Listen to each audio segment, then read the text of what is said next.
Hey guys, so I want to talk a little bit today about a movement which I know for many of you is the bane of your training existence, the double under.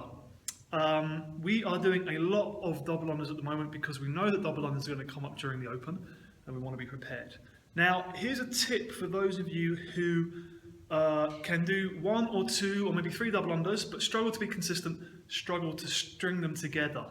And it's a point which you must understand if you want to increase the number of double unders that you can do, and it's with regards to your body position. So I'm going to illustrate a couple of different body positions when jumping up and down. Very simple. So I'm going to jump up and down just normally. If you ask somebody to jump up and down, this is what they'll do. What we see when people do double unders is rather than this, they start to do this or this.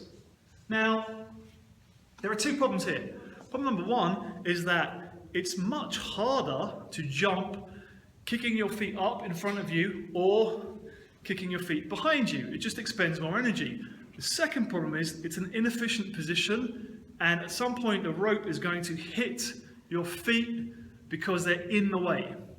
So a couple of ideas that we can think about when doing double unders if you have this problem and are struggling to fix it. Number one is thinking about keeping your legs locked out.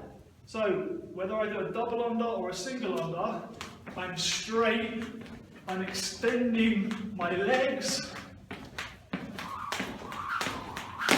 and that allows me to maintain that position. That way I can avoid the dreaded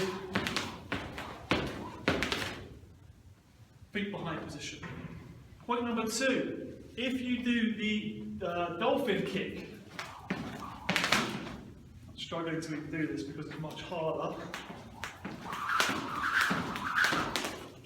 Let's think about when you jump, pointing your toes down. So rather than kicking out like this, my toes are going to be pointed to the ground and they stay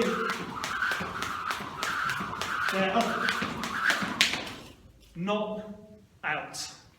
But whatever you do, try to maintain that same body position. Now, for many of you, this is going to feel like you're taking a step back because you're going to try to do this and you're going to go from 1, 2, 3 double unders to 0.